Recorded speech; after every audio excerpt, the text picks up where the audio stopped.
Hello, hello, and welcome to episode 42 of the Great Canadian Podcast. On behalf of myself, James Parisi, and my co-host Aiden Sarah, who I'm looking at, he looks very sleepy, and I am somewhat in the same boat, but I'm faking it till we make it. How are we doing, fella? I am somewhat ecstatic, somewhat exhausted. Let's hear it from you. Well, I'm still trying to figure out, did you say this is the Great Canadian Podcast? Like are we leaving hockey in the rear view mirror? Because I Did don't I have miss hockey? Did I yeah, not say hockey? I was gonna say like my knowledge base on and like I could probably do a podcast about movies, maybe about music, but man, if this is just a podcast without any hockey in it, I'm pretty useless, man. You gotta find somebody else in that case. Oh, I mean, like I'm somewhat well versed ish in my Canadian history ish. Like I don't know, I don't know that I couldn't even tell you that I missed the word hockey. I had no idea. I'm pretty sure it was Great Canadian Podcast. So you can Well, tell we do good branding here. well, we're off to a roaring start, whether you're right or wrong. This is a great start.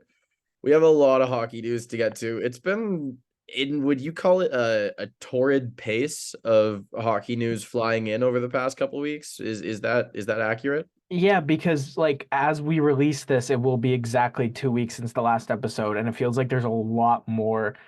Like we've gone longer without an episode and had less to talk about.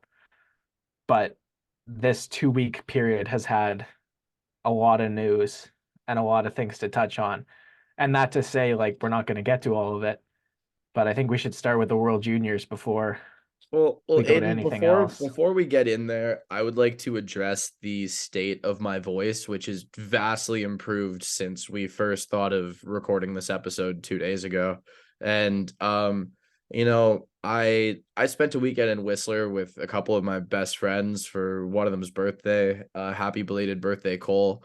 Um, it's some people call it Vegas voice. For me, it's I go out and have fun and be the morale guy. And for some reason, I think I have like Adele level pipes on me every time a good sing along song comes on. And I wake up with my voice being maybe like a little bit over the croak of a dying frog, like a little bit over that. This time, Waiting for Tonight by Jennifer Lopez is to blame. It's J-Lo's fault for making a timeless banger that most people forget about, but if they hear it, they can sing along to it, and like they wouldn't know the name of the song, but it's just there, and it's just waiting for everyone to sing Waiting for Tonight. And yeah, that's it took some time to recover from that, but we're here now. And some people say Vegas voice makes you sound better, and there are some commentators and broadcasters that used to say 40 years ago that you don't sound good unless you sound like you smoked half a pack of cigarettes. So here we are. We're here. We hope you're loving it, but let's get into some long overdue World Junior news. Aiden, close off this tournament for me. Let's hear it. I think the best team won. The United States kind of looked like they were outclassing every team they played. The first period of their first game against Norway was probably their worst period of the tournament. Maybe save for the first period against Finland in the semifinal because the Finns were all over them too. But in every game, the US, even if it was a rocky start, they managed to right the ship. And really, Sweden wasn't in that game much. I know they tied the gold medal game 1-1, but the US just always had an answer to anything the Swedes threw at them. Cutter Gauthier finishes the tournament 12 points, tied with Yuri Kulik. Jonathan Lekurimäki of Sweden ends up winning the MVP, which I thought was deserved. I might have given it to Yuri Kulik and Czechia's bronze, but obviously it's easier to win it if you're at least in the gold medal game than in the bronze medal game. But yeah, it's a 7-0 tournament, which you definitely don't see every year. It's a lot more rare than you think for the winning team to go 7-0. So kudos to the States. And yeah, you're going to see a lot of future NHL, pretty good players in the NHL on this team, right? Like Lane Hudson, Cutter Gauthier, Will Smith, Ryan Leonard, Jimmy Snuggerud highlighted this team. And yeah, big congrats to the US. and that puts a cherry on the World Juniors for this year. I mean, looking back at the tournament, give me one player, biggest disappointment, and player that surprised you the most. Matthew Savoy is probably my biggest disappointment for Canada. I know he missed one game due to injury. If you told me that he was hurt the whole tournament, I probably would believe you. I just was not impressed with him at all. I really liked, and coming to mind first, just because I paid more attention to him because I'm a Canucks fan, the Canucks draft pick, Elias Pettersson, impressed me a lot. Like, he played for the Swedes last year, but man, like, he really looked like an NHL defenseman. He had a bite to his game. He's big, he's tough, he's hard to play against. And like, yeah, last year looked like, oh yeah, this guy could be something, but this year he took a whole new step and impressed the heck out of me. I still feel so uncomfortable with the thought of having two players with the exact same name on the same team. Like, I'm incredibly uncomfortable with that. Yeah, I don't know what Shorthouse and Bachelor are gonna do. I don't know if it's gonna be like Pedersen 1 and Pedersen 2. Because yeah. Like, do you start going by nicknames? Is that a time when it's acceptable? I don't know. That's a good question. When there's twins, like you can kind of default to the first name, right? But you can't call them both Elias. No, no. I don't know. It just, I mean, I guess like you coming from a broadcast background, that's where it's most uncomfortable. But then other than that, it's just like back of the jersey is EP40 going to just have Pedersen on the back, and then Yeah. the fresh Petty. You can't call him Petey, so I'm just saying fresh Petty. Is he E. Dot Pedersen? Yes, I think that's exactly what it would be. Because Uh, when Jordan and Jared Stahl, I think at one point were on the Hurricanes at the same time, and I'm pretty sure it was just Stahl and then Jay Stahl for his younger brother. Jared Stahl didn't last very long, but no, he got to play games though, and there was that one game with like four stalls in it, and that was pretty cool. yeah. I know Like there he that's pretty like nifty. he started a game on a line, I think, with Eric and Jordan one game in Carolina, and I don't think that like lasted, but that was a thing for a shift. I mean, that's a pretty cool little nugget of history, especially if you're that family. Yeah, no kidding.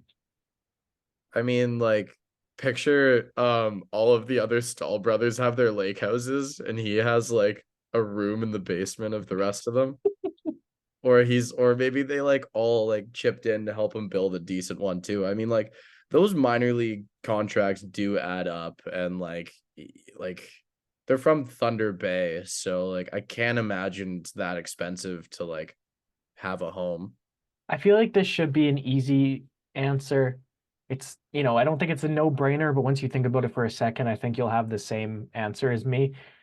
Best Stahl brothers in order over their careers. Jared is 4, like, but Eric, Jordan, Mark, Jared. yeah, I think so. You can make a Jordan Stahl case, but peak Eric Stahl was a different animal. Yeah, I mean, like you could hypothetically say that he was like the second best player in the league one season. Yeah, and they won the cup that year, didn't they? He had 100 points or something. Yeah, like he was like a top five that year, I would say. Yeah, Like he was yeah. very good. But if you look at that 05-06 season, there's a lot of stupidly good players. Like that was a large year. That was Crosby and Ovechkin's rookie year. Yeah, and Yager, I think, yeah, had a good Yager year. was nasty. And Joe Thornton. Chumpo. What a Yeah. year. Gets traded halfway through and finishes with a Hart Trophy. I mean, moving back to where we are currently, that's I feel like that's our oddest tangent in a while.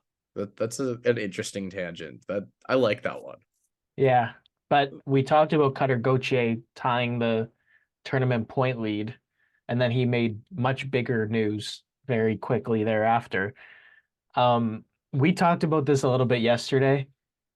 I don't have a lot of respect for Cutter Gauthier, man. Okay, I went really deep on this one in my I have a group chat with like 4 friends, and I went really deep on this one today with them.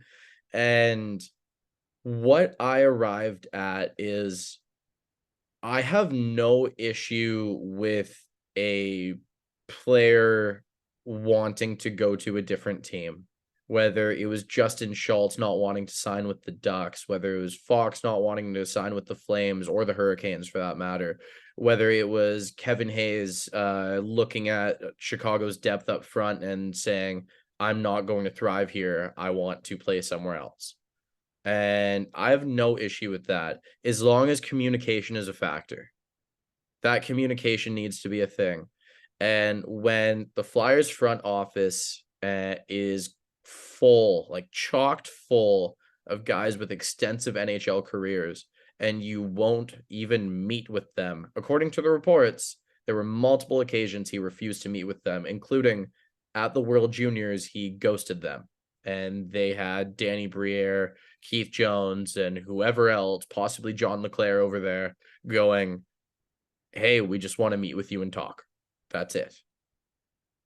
And nothing came of it.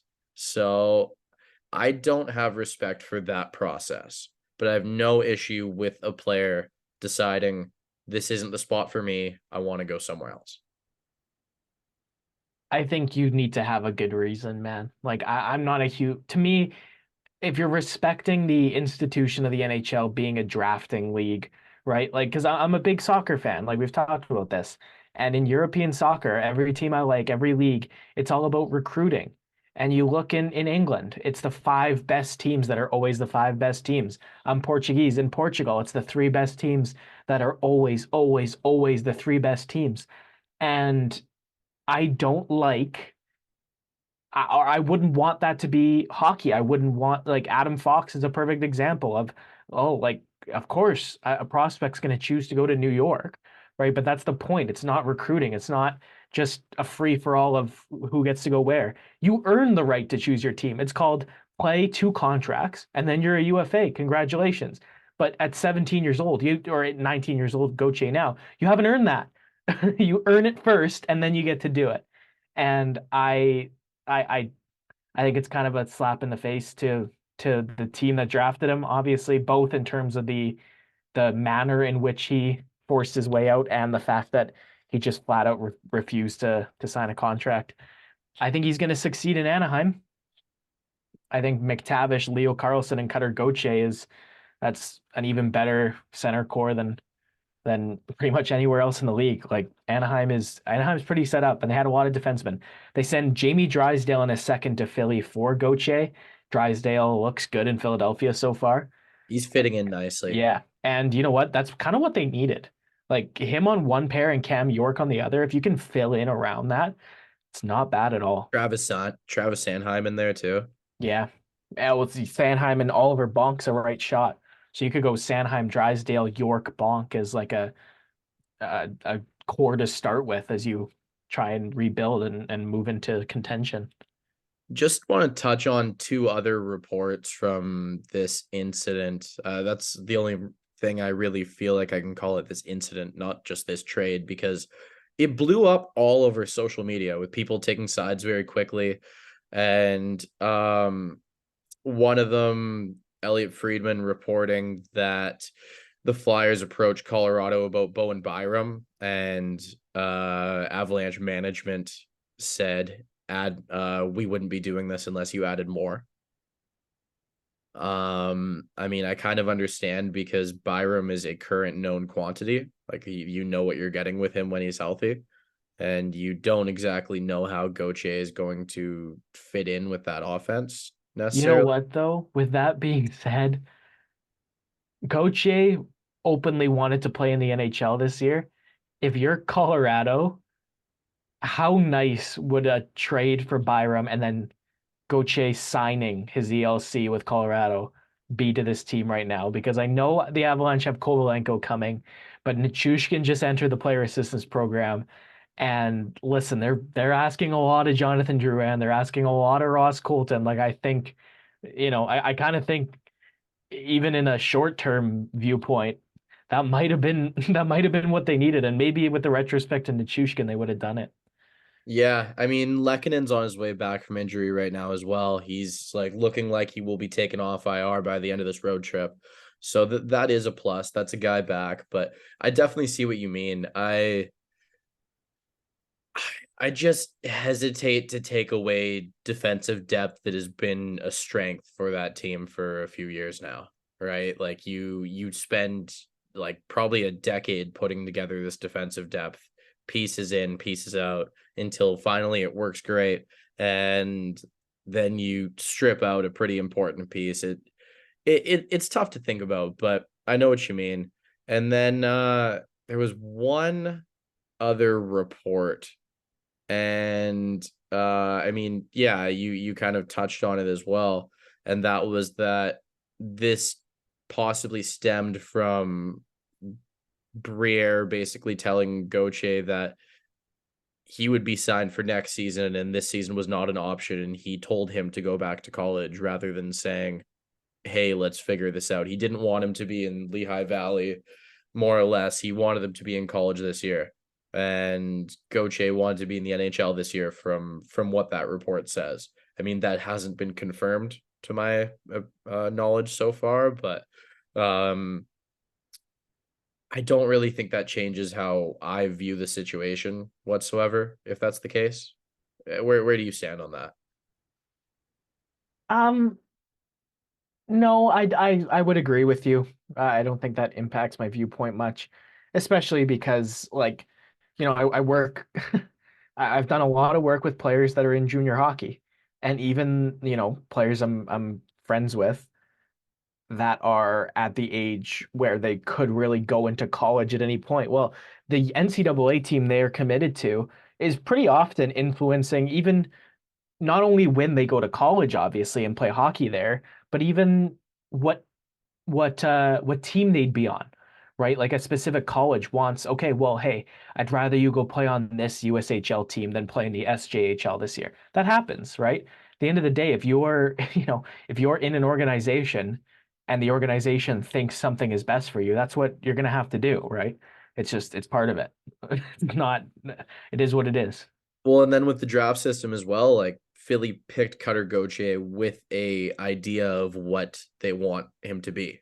I understand that management has changed a bit since then, but still, that's generally there is an idea of what that player is going to be, where they're going to be, and what an ideal path for his development is going to be.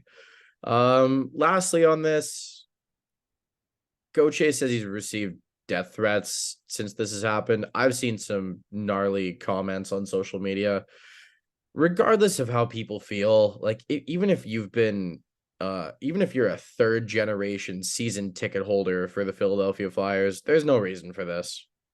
Yeah, don't do I that. don't care. There's no place for this in any sport, like let alone anywhere in the world. Like people do need to relax and understand this is a business and b a game. Yeah, that's fair. Yeah, if a 19-year-old choosing not to play for the hockey team you like is making you send him death threats, you're the problem. Please get some help. That's what I'll say. No Couldn't have uncertain said it terms. better myself. Yeah. William Nylander gets paid. James, I'll get the Canucks thing out of the way first. This screams to me that Elias Pettersson's going to make $13 million, which I don't like. You But didn't think he was already gonna get that? I didn't. I was like, give him an 8 by 11 and let's all go home. But not That's anymore. that's really Because cute. William Nylander gets 11 and a half for 8 years. Toronto have four forwards on the roster making upwards of $11 million. But Nylander earned it. Listen, man, if Tavares, Marner, and Matthews are at the numbers they're at, and the seasons that Nylander's put together both this year and really the previous two, it's hard to say he hasn't earned this. I completely agree. And like when watching them in playoffs, he's consistently their most impressive forward. Yeah, no, I don't disagree with that. He's He's a big moments guy, and that clutch thing is what you need if you want to be a playoff team. I don't. And okay. Actually, there's something I really, really have to talk about, and I haven't even mentioned it to you yet. I think so yesterday Aiden and I had a 4 hour Zoom call just chatting about randomness with each other Yeah, instead we of recording this yeah, podcast. we meant to record the podcast and then it just didn't happen. Yeah. There was one thing I thought of, but then you said something interesting and it went out the window. Um, there's all of these like graphics on Instagram and Twitter and everything comparing Nylander's contract and numbers to players like Zach Hyman and all kinds of other things and all kinds of other deals that were signed in the middle of flat cap with no clear window of when the cap is going up. The cap is jumping aggressively over the next 2 years. Okay. Like, people need to chill out and actually do their research. Like, it feels very much like trying to make people uneducated when someone makes a graphic like that. Because if you're making a graphic like that, you usually have a pretty decent idea of what's going on and you've done your research. If you're Yeah, looking well, at cap percentages and things like that. yeah, and I think a big thing that you kind of have to consider is what team he's on, right? Marner, Matthews, Tavares all got a lot of money. And Nylander's looking at that and saying, I'm a better player right now than John Tavares is. There's a lot of games where I'm a better player than Austin Matthews is, and there's a lot of games where I'm a better player than Mitch Marner is. Not saying he's consistently better than all three of them, but Nylander getting 11.5 among the other contracts Toronto have handed out is not ridiculous. If you look at him compared to the other wingers in the league, is he the best winger in the league? I don't think so. But look at Artemi Panarin making 11.6, right? Yeah. Like I don't think this is ridiculous.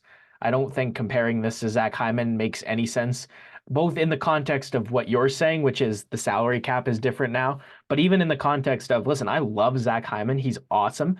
William Nylander, you could put William Nylander on the ice on a line with James and William Nylander would still produce. I don't know about Zach Hyman. I don't think that's the case. And also, Hyman's numbers involve him playing both on a line at times and then on the same power play as Connor McDavid and or Leon Draisaitl.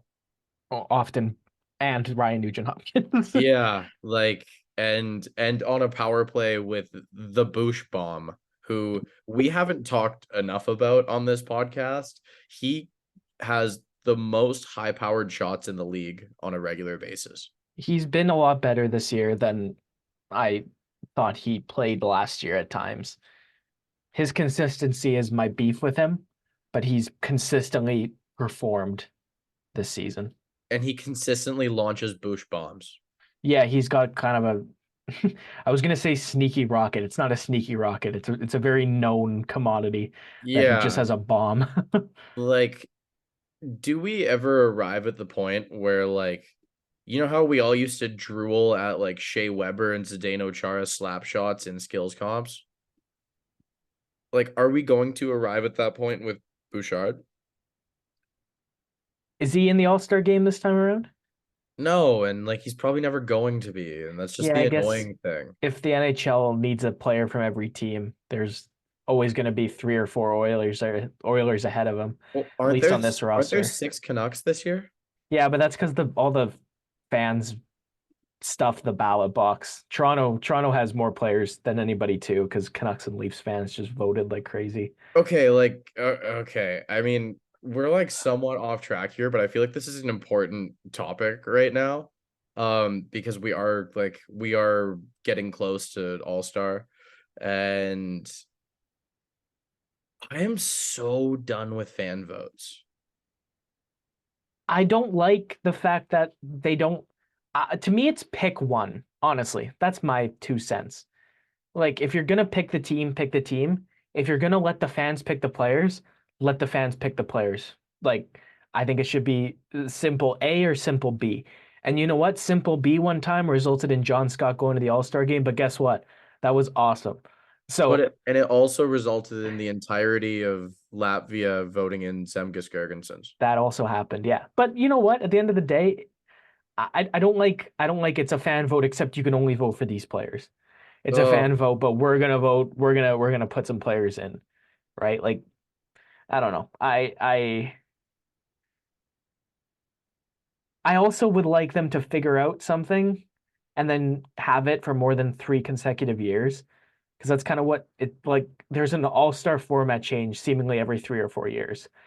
And like I understand the concept of keeping things fresh, but that's too much change.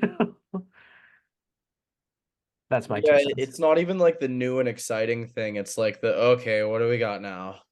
Yeah, yeah. What's happening now? All right. But also I do have to remind myself sometimes that the All-Star game isn't for us. It's for kids.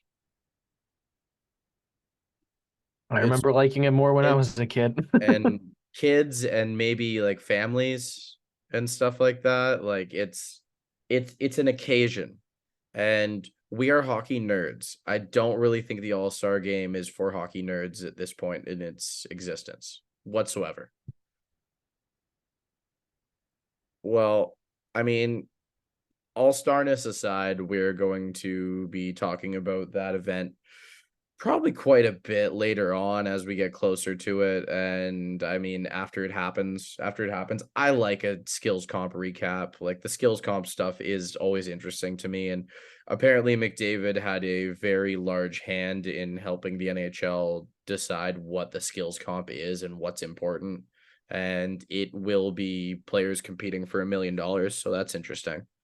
Um, yeah, so like it's something we'll cover more later on, so we can kind of get away from it a bit now. There's something a hell of a lot more interesting than that. And speaking of Connor McDavid, the Edmonton Oilers are on a heater. They are ripping, and this is a team that was deep in the basement earlier this year. So deep in the basement that the entirety of the hockey world was thinking, are they washed? What is going to happen with this team? Where are they going next? And they've just beat the Toronto Maple Leafs 4-2. And there was a Bush bomb. It was on an empty net. There was one Bush bomb. So that's a thing. But yeah, I believe they won 11 in a row now. So oil country is getting exciting again. They've now got a record of 24, 15, and 1. And if you take that 11 wins in a row out of this, that was 13, 15, and 1, which sounds awful. 24, 15, and 1 sounds pretty sweet. I wouldn't be complaining about that at all. To put that into perspective, they just beat the Leafs, who are 21, 13, and 8. And that's essentially a 500 record. And you know, not that fantastic. I mean, but they're in a playoff spot. Not including tonight, coming into tonight's game, Stuart Skinner had a 9.57 in the month of January. That has to that has to be touched on because Edmonton's goaltending was a huge problem. And listen, streaky goalies exist, right? Stuart Skinner's a streaky goalie. You just need him to stay hot. That's all you need. Aiden Hill and Jordan Binnington and Antti Niemi and Corey Crawford even have proved that you can be a bad goalie, get hot, and win the Stanley Cup. I feel like you just named a bunch of goalies you don't like. I named a bunch of below average Stanley Cup champions. That was kind of my thought process. Matt Murray, there's another one. Twice. I Crawford twice. I still keep jumping back to you just named 5 goalies and 4 of which you dislike. Am I spot on with that? Is that legit? The only one of those I don't like Murray or Bennington. What about I Niemi? I've never had a problem with Niemi. I always thought Crawford was overrated, but I never disliked him. Hmm. Interesting. Interesting. I don't know. I don't know. I smell some weirdness here, but we could leave that one be. Binnington and Murray both bother me. And what's your beef with Bennington? Binnington, I just For all of the listeners that haven't heard us talk about him yeah, 18 times. if I was his coach or his teammate or a Blues fan, I don't think it would matter. I would be so tired of his antics. I think him skating up to guys and like pretending to punch them is just like, man, like, are you 14 years old? Like, are you kidding me, right? And then when he actually does something, it's usually dirty. Wasn't it Jason Zucker that he like tripped at full speed skating around the net last year and the guy went headfirst into the boards? Like it's things like that where you're either just gonna be a coward and like fake punch people and start fights and not finish them, or you're gonna be dirty. And I don't like either of those things in a hockey player. And as we've covered before, I love Jordan Binnington stuff. I love the entertainment value. Even when Colorado was playing St. Louis in the playoffs and it got ugly media wise and on the ice. And why don't you like Matt Murray? Every interview I've ever seen him do, it seems like he's complaining about something, like kind of like a child would. And it's not necessarily that, like I think he's, it's not the same as Binnington to me. He just bothers me because of that. Because every time he opens his mouth, he's kind of whining about something. Interesting, interesting. That's something that we've never covered in any of our hockey conversations before. Murray, yeah. Yeah, that's interesting. I mean, do you have any other notes on the Oilers other than Stu Skinner being hot? Man, I thought they overpaid like crazy for Matthias Ekholm when they made that trade. But wow, could you imagine that team without him? Like he's one of the most important players to his team out of anybody in the NHL. I remember thinking that was a pretty fair deal, but that's fair. I mean, it was a decent amount of pieces. I will give it that. I also kind of had the thought of like, well, you traded, and I get Reed Schaefer was a late pick, but you traded a first and a player you recently took in the first round. Um, and to me, the big thing was Ekholm is 33 now. I really thought that $6.2 million to 2026 was going to age poorly, and I didn't think his effectiveness would stay at a high enough level to justify the money. And I kind of have the thought of like, yeah, even if you're in win now mode, you shouldn't be taking suicidal contracts. Like Vancouver, after they made the second round, they wanted to win, but then they traded for Oliver Ekman-Larsson, who had eight and something, but even with Arizona's retention, Vancouver still took on 7.1 for 7 years or something. So I don't know. I think that probably weighed into it, but as of right now, he looks worth every penny, and he's not slowing down yet. Yeah, I mean that guy's a very essential piece to that team. It was definitely something that was needed, but I see where you're coming from on that one. Um, I know you want to talk a little bit about the AHL All-Star Game roster. I know that there are a lot of tantalizing names on that roster. So do you want to take it away here? Yeah, I don't remember, and you can correct me if I'm wrong. I don't remember there being like this many young studs in the AHL All-Star game most of the time, but half of the participants, like if you're an NHL fan, it would be worth watching this, seriously. Like you have Brennan Othman from the Rangers, Yuri Kulik and Isaac Rosén from Buffalo, Yaroslav Askarov from Nashville. You've got Stankoven and Maverick Bourque from Dallas, Edvinsson from Detroit, Ethan Del Mastro from Chicago, Brad Lambert from Winnipeg, Jesper Wallstedt from Minnesota, Brandt Clark from LA, Matt Coronado from Calgary, Dylan Gunther from Arizona, Dustin Wolf from Calgary, and Owen Zellweger from Anaheim. Those are all guys that could one day very easily be playing in an NHL All-Star game, right? These are all either high draft picks or highly touted prospects that, we're not going to see them in the AHL for much longer. And they're having really good seasons, all of them, obviously, to be named to the All-Star game. And I think it's really cool. Like, I think this really, this shows where the NHL wants the AHL to be. The NHL wants the AHL not just to be a tier two professional league. They want it to be a development league. And I think that's what we're seeing here is a lot of young players taking big steps in their careers and thriving in the professional game. Well, and Aiden, of the names on that list, there are a lot that people are already quite familiar with. Of some of I mean, the smaller names on that list, they're all fairly notable to people who are familiar with prospects. But who would you shine a light on that people might not know much about that you would want people to focus on more? 100% Isaac Rosean for sure. Like this Buffalo picked this guy 14th overall in 2021. Now, that was the same draft in which Buffalo picked Owen Power first overall. So obviously Owen Power was the guy for Buffalo that year. Then the next year they picked Savoy, Noah Ostlund, and Yuri Kulik in the first round. Then the year after they pick Zach Benson in the first round, who's already in the NHL. The year before was Jack Quinn and JJ Paterka. So this Buffalo forward core has a ton of pieces, a ton of young pieces in it. And I feel like Rosean just hasn't had the spotlight on him that he deserves.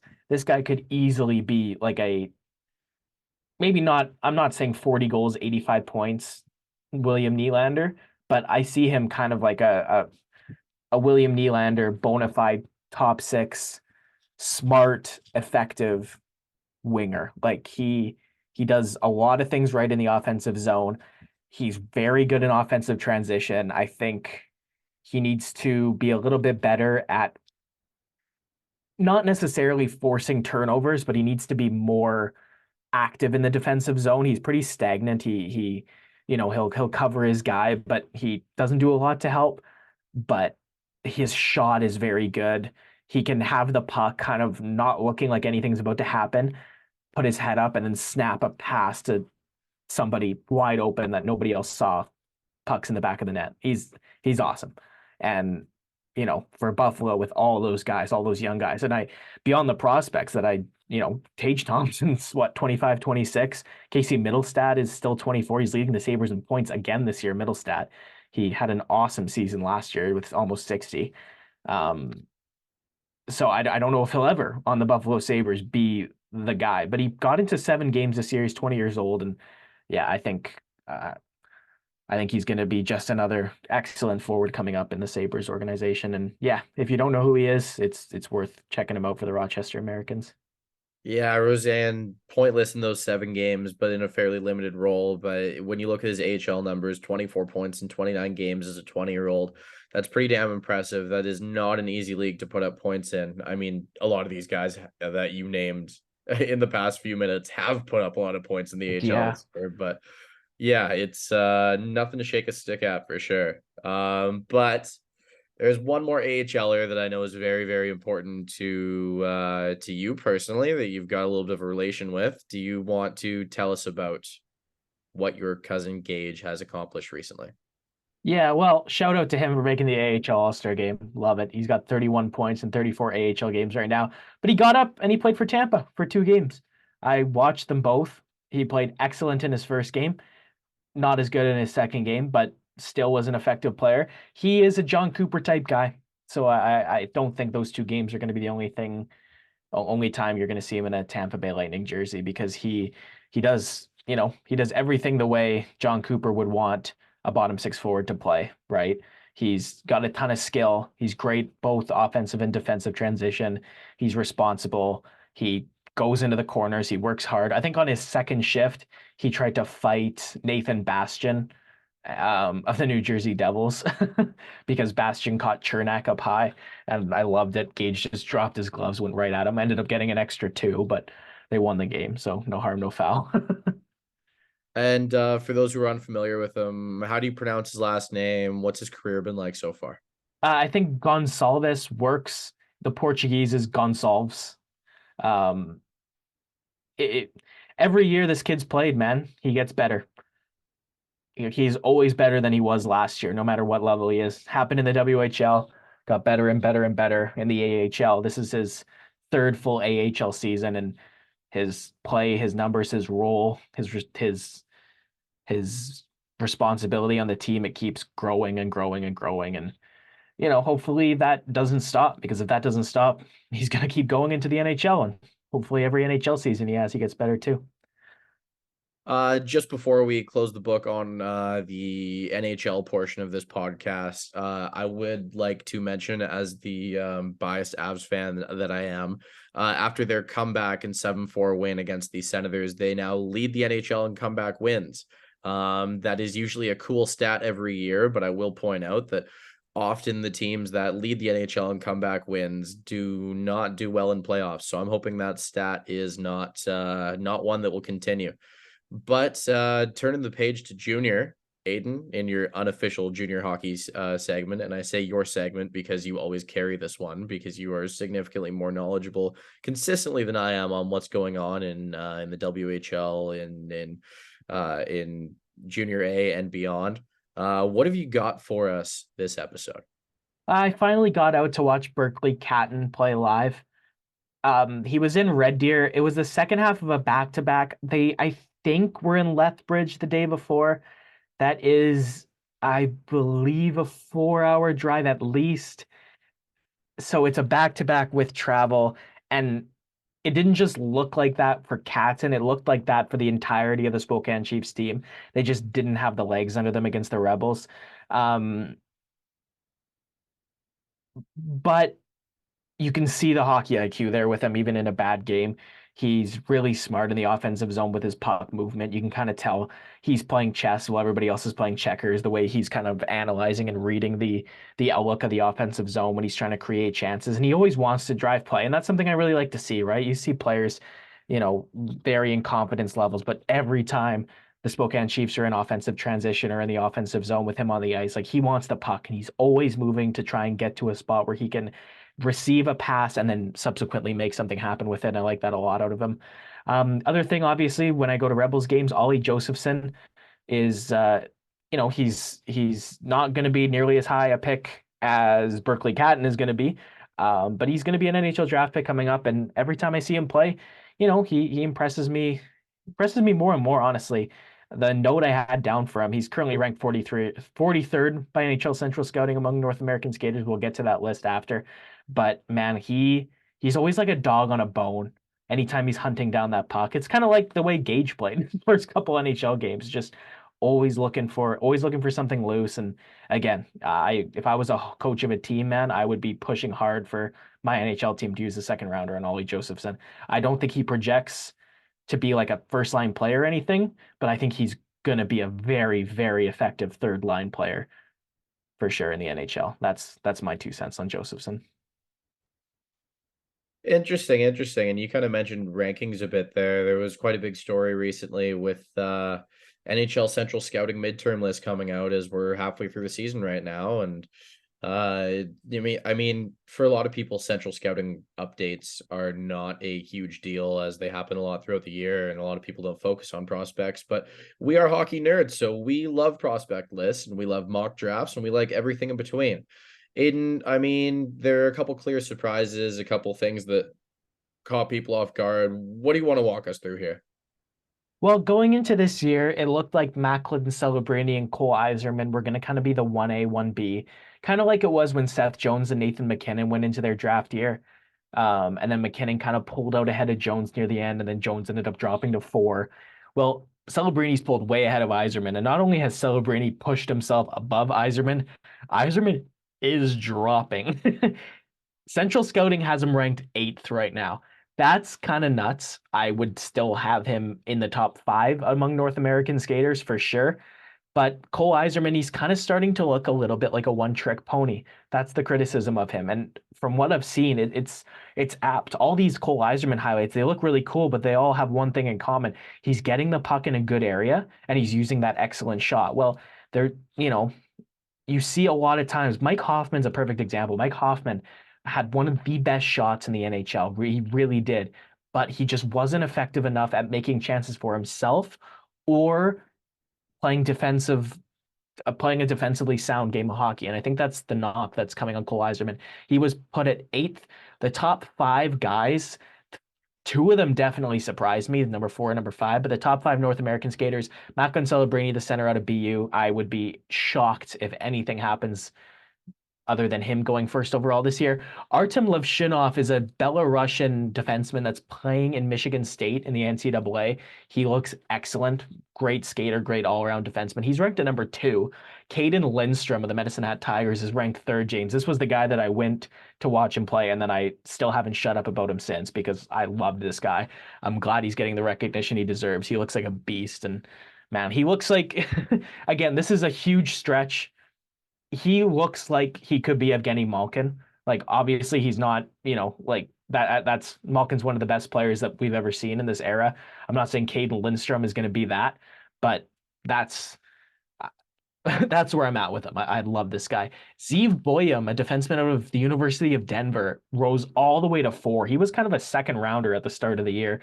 I don't think he's going to be above some of the guys underneath him, but I'm glad to see the respects coming for him because he's been playing awesome. And then Trevor Connolly, an American forward out of the Tri-City Storm, is ranked at 5th. I haven't seen him play too much. I've been pretty familiar with his name, but he tore up the World Junior A Challenge. He was excellent for the United States, so that probably had a ton to do with it. Carter Yakemchuk, Sam Dickinson, Berkeley Catton, Ty Aginla, Tarek Paraskak all coming in after him. And then obviously you have the European skaters list as well. Right now they've got Konsta Helenius as the #1 skater, and then they have Russian defenseman Anton Silayev. Anton Silayev is 6'7", James. This is just basically another Dmitry Simashev coming up. And I believe Silayev is right-handed, which makes him and Simashev just the most daunting defense pairing that a best-on-best team is going to have. Like, that's awesome. And then Ivan Demidov and Adam Juracek come in 3-4. That top 4 of Europeans are all going to be excellent players. 2 forwards, 2 defensemen. Interesting, interesting. Yeah, definitely some risers and some fallers. I mean, is there anything you think is going to happen movement-wise on that list? Any major jumps you could see by the end of the season? I like what I'm seeing so far. Like, I thought Silayev was going to get a lot more credit than he had, and look, he's now at 2 among European skaters. I thought Caden Lindstrom was going to end up getting a lot more credit. He's now in the top 3. So everything I thought was going to happen, and like, if you asked me before this ranking came out, what's going to change? My answers probably would have been pretty in line with what did change. So at this point, it's just going to be a waiting game to see for the end of the year. You have a guess on who's going to get Macklin Celebrini? I think everybody, I think the world sucks. So I think it's going to be Chicago. I really, really want it to be the Sharks. Yeah, I think, yeah, I mean, obviously he played in the Bay Area growing up. He's Canadian, but he lived in the San Francisco area. So I think that would be kind of a cool story. You don't see like, you know, a kid almost homegrown in the San Jose area end up a Shark often just because kids in California aren't often hockey players. Um, I would love I would love to see him in the NHL next year. But I also want to see him at the World Juniors. So my thinking is always like, all right, so what team drafting him will give him the best chance to go back to BU for an extra year? In terms of the team that needs him most, like you could say Columbus. Yeah, they just drafted Fantilli. Yeah, I mean there isn't a team that to me that needs to be a powerhouse more than the Columbus Blue Jackets.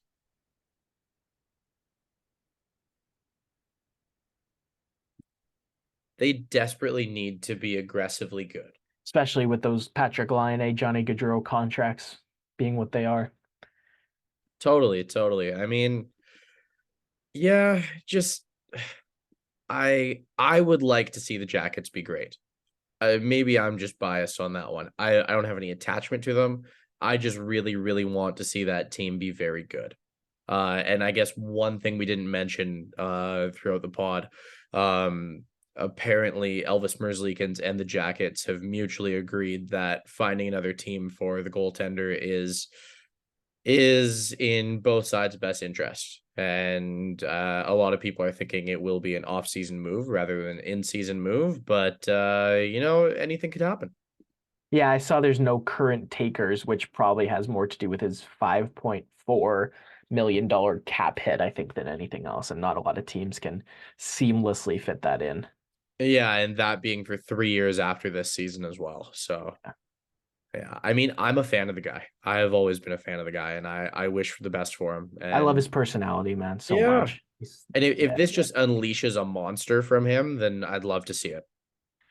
Last thing in junior, a lot of those guys I mentioned, CHL Top Prospects game is coming up. It's on January 24th in Moncton. I completely understand why a lot of people aren't just going to watch CHL hockey, but you have all these guys playing in that game. Ollie Josephson's in that game. Talked about Caden Lindstrom. He'll be there. Carter Yakemchuk, Sam Dickinson, Berkeley Catton, Ty Aginla, Tarek Paraskak, Ryder Ritchie. All those guys are going to be in that game. So if you're interested in prospects but don't want to watch CHL games and commit to that and pay for the CHL video thing, watch the Top Prospects game. I believe it's on Sportsnet. Fun stuff, fun stuff. I likely will end up watching highlights. That's one game that I never watched that I always used to think I wanted to watch it, and I've pretty much given up on paying attention to it other than watching highlights and reading an article after. I don't know why. I just can't fully commit to it. And Aiden, I know you paid a little bit of attention to the U18 Women's Worlds that took place recently, and I mean, it sounds like there's another shining star coming to Canadian women's hockey. What can you tell me about Chloe Primerano? So 6 games, 8 goals, 16 points was her stat line in this tournament for Canada. She is a defenseman and she's doing that. She's smashing records like crazy in the CSSHL on the U18 women's division right now. She's got 24 goals and 57 points in 15 games. This is her first 2 years of women's hockey. She played boys hockey until now. She played BWC U15 prep in 2021-22. And that's when I first heard her name because she became that year the first female skater drafted into the WHL. The Vancouver Giants took her in the 13th round that year. I was paying close attention to that WHL draft because that was the year I had worked for the Valley West Giants. So I had a lot of like my Valley West kids that would end up going in that draft. And watching it, I saw her name pop up. And yeah, there have been goaltenders drafted, but she was the first skater. And yeah, this looks like she's she's going to be quite the women's hockey player. And obviously the U18 is just the start of it. She has an NCAA commitment. I need to quickly verify where she is going because off the top of my head, I don't remember. University of Minnesota for 24-25. So that's Chloe Primerano. Remember the name. Next time there's a best on best tournament, next time there's a Winter Olympics, she's going to be wearing the maple leaf for sure. And Love to also hear it. U18 Women's Worlds. Shout out Czechia. They beat Canada in the semifinal.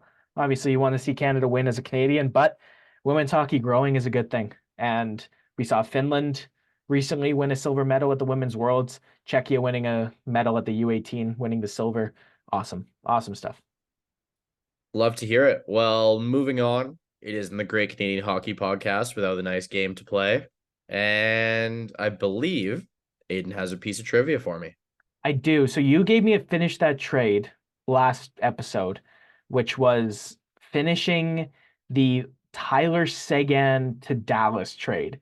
And the player I had to get was Rich Peverley, who went from the Boston Bruins to the Dallas Stars as part of that trade. Now, Rich Peverley spent 3 years in Boston prior to his move to Dallas. He left the Atlanta Thrashers halfway through the 2010-2011 season. He was traded with Boris Valabik for Mark Stewart and who? And who? Okay, so this is a player going to Atlanta. Yes, and this was the year prior to them becoming Winnipeg. Is this Blake Wheeler? Yes. I thought so. I had a little bit of a worry that he was moved to the Thrashers earlier than that, but nice. Okay. I Yeah, couldn't think of any other players that went that way from Boston, so Wheeler played 39 games as an Atlanta Thrasher. damn. And to think that in theory he could have been a Stanley Cup champion if that trade didn't go through. Oh, without a doubt. I mean, that was that season. He was on the roster.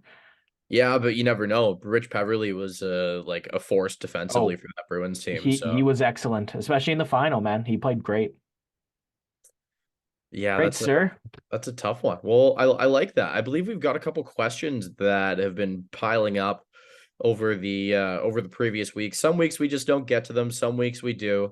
And I do love engagement. The little bits of engagement we get. Often it's the same people asking, and we thank you guys for chipping in here and there. And Aiden, I think I want to start with one that has absolutely nothing to do with hockey whatsoever. Oh, And what? that one was someone asking us, what are our power rankings for flavors of Skittles?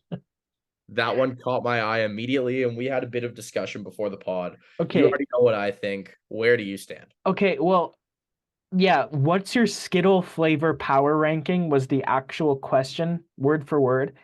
James and I took this in different ways. I took it as like a bag of original Skittles, the actual flavors of the Skittles, which I'm pretty sure, by the way, they're all like pretty similar. It's just the color messes with your head. James Really? Is thinks that it's true? Is that true? I don't know. I'm not 100% sure of that, but I I don't think that if you gave me a Skittle, I would reliably be able to say like that is whatever the orange one or the red one. Um, Interesting. However, James made an executive decision that this is about like the kind of bag of Skittles. My favorite is original Skittles. James has a different opinion. Okay, I believe that there is a pecking order here. And so the Skittle bags that come to mind are there's the original, there's the tropical, and then there is the sour. And this is a absolute no-brainer. Even if you don't like sour, the sour Skittles are undeniably the best ones there. So I think you go ranked number one, undeniably sour, and then you go original, and then you go tropical. That's not to say tropical Skittles are bad. They are just not all that impressive compared to the original, and definitely not even relatively close to the sour Skittles. If we are talking about breaking up every single Skittle that has ever been released into a power ranking, I can't do that for you. I'm incapable of that. If that was your intention, then I don't know if there's a podcast out there that's going to be able to do that for you.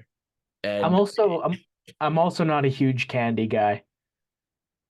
yeah, I'm not, but there's specific occasions and instances where a sour Skittle is going to change your life. So, um, yeah, that's pretty much all I could say about that one. Thank you for the question, and thank you for making it odd and original. I like that. I like having something weird to talk about on our hockey podcast, something non-traditional. Moving on, something definitely hockey related.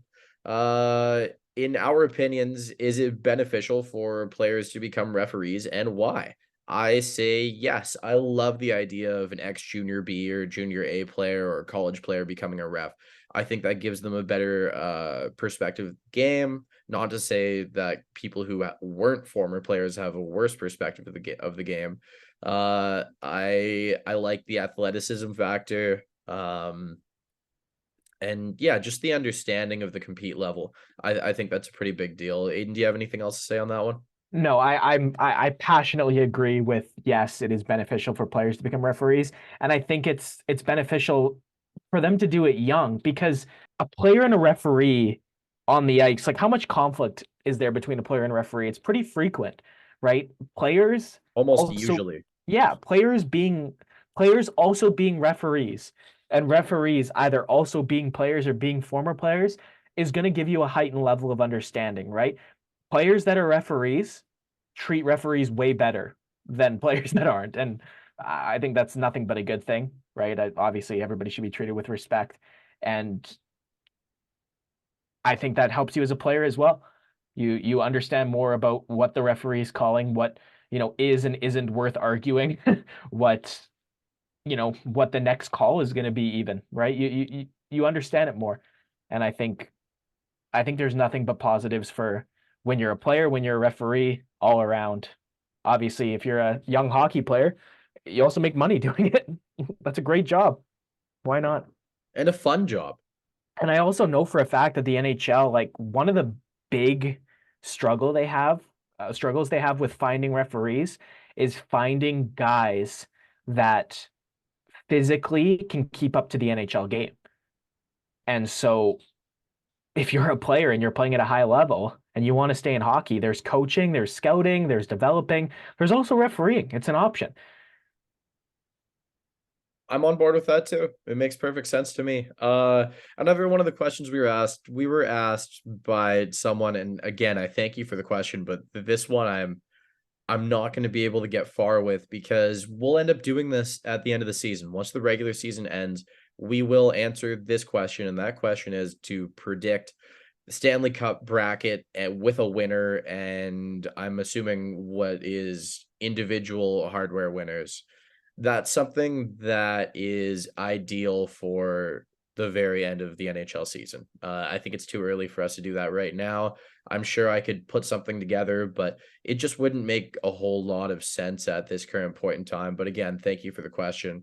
Um, One person asked us something pretty interesting, and that was, what are Aiden's essentials to a good call on the broadcast? I'm a little bit offended that my 10 to 12 games of doing color commentating didn't have anyone interested in what my essentials to a good call on a broadcast are. But I digress. Aiden's the pro here. So let's hear it. Let's hear it, fella. What do you got? Well, I don't know which direction to take this in. Like, if it does say what's Aiden's essentials to a good call, so I'm gonna go with like what I would do for a game day. Um, Not necessarily to say like this is advice for somebody who wants to do it, but my game days when I was in Blackfalds and I Valley West, Ridge Meadows, I'm doing games right now for a freelance for a broadcast company called HN Live. Um, I do a lot of written preparation. um Most of what I prepare probably doesn't get used in a game, but I will have at least 5 pieces of paper in front of me and more in a clipboard to flip through, and I know where all that information is, right? If one specific player had a big shift, for instance, a big play, well, I know where his information is. I have what team he played for last year, his stat line on this season, his stat line on that season, where he's from in the AJHL, if he was dub drafted, if he's committed to an NCAA school, anything, right? And you don't know when you're going to need something like that. It is always better to be over prepared. That's number one. Number two, get your player pronunciations down, right? Especially at a junior level. Most of the people listening have a vested interest in a specific player, and if their parents or their siblings, they chances are don't want to hear their family name just be butchered on a broadcast. So, you know, I always go to the coach and I'll run through all the names, say them. If they have a correction, I'll write it out phonetically. But that's part of what I have written down is all the player pronunciations. For me, number three, this is a weird thing I do.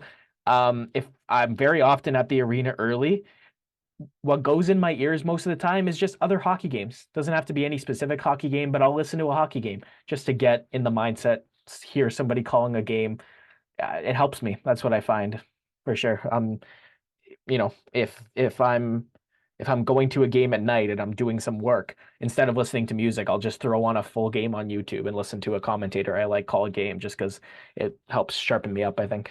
Yeah, it's usually a Jack Edwards game, right? No, never once. That's actually I don't have, like I don't have cable. When I was at home, it always would bug me because I would want to watch hockey on cable. The only non-Sportsnet games that I ever like was like I want to watch a hockey game. It was always the NESN feed, and I can't listen to him do a game, man. I can't do it. I 45 seconds and I have to turn it off. That is completely understandable.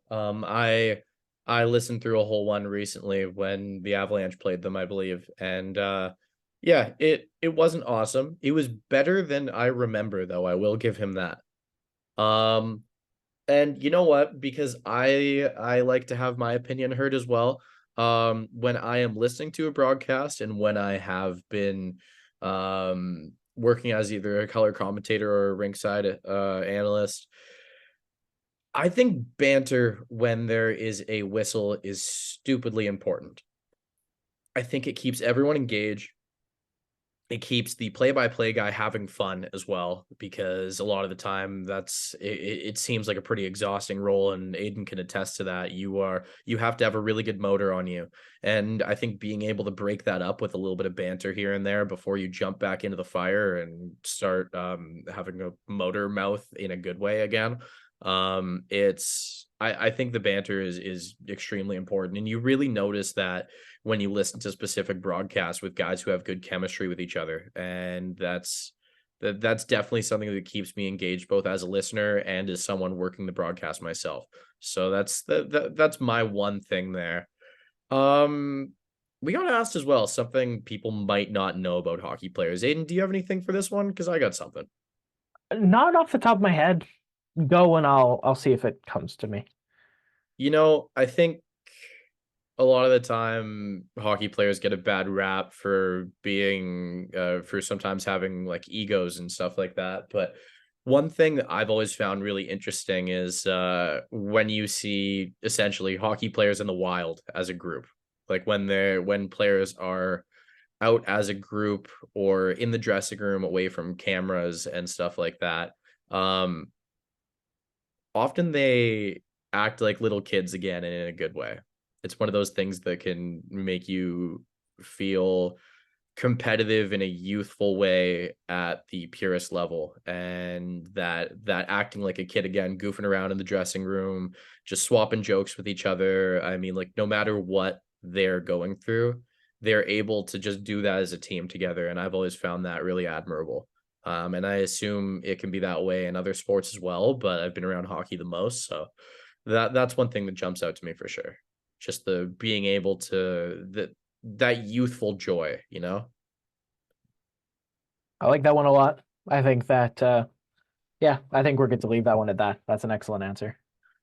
And one last question we've got is worst referee moment that you've seen in person. And I'm going to take a little bit of a twist to it because I have a fun story from my brief minor hockey days. Um, in our final year of midget hockey in Port Alberni, um, a lot of people either played rep or quit playing hockey. So the teams were split up into maybe like there were three or four guys whose last year it was on each of the two house teams. And other than that, it was a lot of kids who first year midget, first time playing hockey or anything in between, and they weren't very deep teams. And my team, we won one game the entire season, and I was captain of that team for most of it. So I guess I should shoulder a little bit of the blame, kind of, even though I wasn't I wasn't a super important player. But the one game we won was against the other Port Alberni team, and the reason we won this game is because my friend Jeremy was the best player on the other team. And Jeremy was a defenseman at the time, very smooth skater, and I was a forward. So um the game was tied, and I went into the corner to retrieve the puck, but Jeremy was beating me to it. So naturally, what do? I just trip him. I can't catch him. I just trip him. And he gets up, and I fell down while tripping him. So as he's getting up, I trip him again. And keep in mind, the ref is about 6 feet from us, and he's just watching. And from what I gather, he's probably giggling a little bit. And so Jeremy gets up again. I'm about halfway up, and I go, no, the puck's right there. And for some reason, my team is changing lines. So we're in a little bit of trouble here. And so I go, okay, the trip isn't working well enough. So I stick the blade of my stick in between the blade of his skate, in that gap right under the skate. So I pretty much have him hooked in, and I just yank out and pull him to the ground again. And as other players come and get the puck and my team gets a scoring chance, Jeremy very audibly and loudly starts complaining to the ref. And the ref goes, "Look at how you can skate and look at how he can skate," referring to my abilities. And Jeremy goes, "Well, what the hell? That doesn't make any sense." And he goes, "We'll play better then." And I skated away laughing and knowing full well that I just contributed to our team getting our what would eventually be only win of the season. So that's definitely the worst thing I've ever seen a referee do in person. Um, I thought it was hilarious though. I thoroughly enjoyed it at the time. True captain. True, Captain. I brought intangibles, and by intangibles, it was being so bad that you can get away with tripping another player 4 times in a row. All right. Well, Episode 42, man. This is we're still going, and number 2 of 2024 is over. Look at us. one note about the number 42 in the Hitchhiker's Guide to the Galaxy, that is the answer to the ultimate question of life. So 42 is special for something. Sure. Well, thank you all for listening. We appreciate you guys as always, and we will catch you in the next one. So without further ado, let's roll that outro. Thanks, guys.